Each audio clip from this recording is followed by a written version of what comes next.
President Trump said on Saturday that he had fired Michael T. Flynn, his first national security advisor, because he lied not just to the vice president but also to the FBI. The president has long asserted that he fired Mr. Flynn in February, less than a month after he took office, because Mr.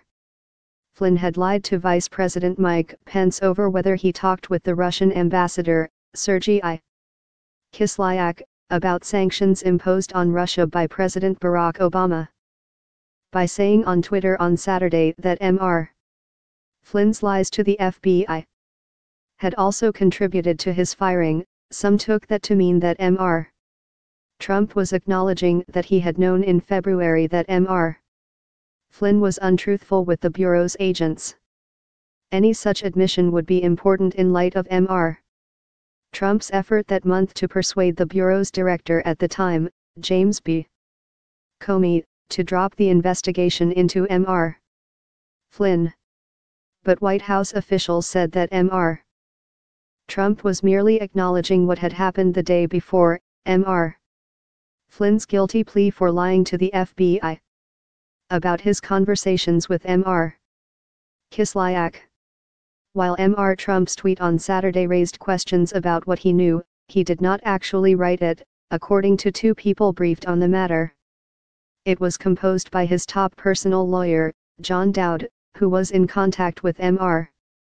Trump on Friday and Saturday, trying to calm him after Mr. Flynn's guilty plea. Mr. Dowd apologized to White House officials for the tweet, saying he should have been more careful with his language in trying to parrot a statement released on Friday by another Trump lawyer, Ty Cobb. It is not clear that Mr. Trump was ever told that the FBI believed that Mr. Flynn had lied in his interview with agents. Shortly after the acting Attorney General, Sally Q. Yates, told the White House counsel, Donald F. McGahn in January that Mr. Flynn might be compromised because he had misled the vice president, Mr. McGahn briefed Mr. Trump, according to two people familiar with the matter. Mr. McGahn told Mr. Trump that it was his impression from Ms. Yates that the federal authorities were not pursuing a case against Mr. Flynn for lying to the FBI, according to one of the people. It is unclear whether the president understood this to mean that Mr. Flynn had been cleared. The president's lawyer believed Ms. Yates, in part, because she had not told him that Mr. Flynn should be fired or lose his security clearance, the person said. In subsequent conversations between Mr. Trump and Mr. McGahn about whether Mr.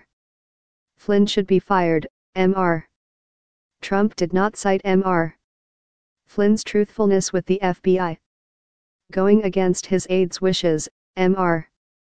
Trump spoke to reporters outside the White House on Saturday. But he only repeated his contention that there had been no collusion with Russia. The Saturday tweet, however, was quickly seen as off the mark by a number of White House aides. Since firing Mr. Flynn, Mr. Trump has insisted that his national security advisor did nothing wrong by talking with the Russian ambassador. He repeated that in his tweet. It is a shame because his actions during the transition were lawful, he said. There was nothing to hide.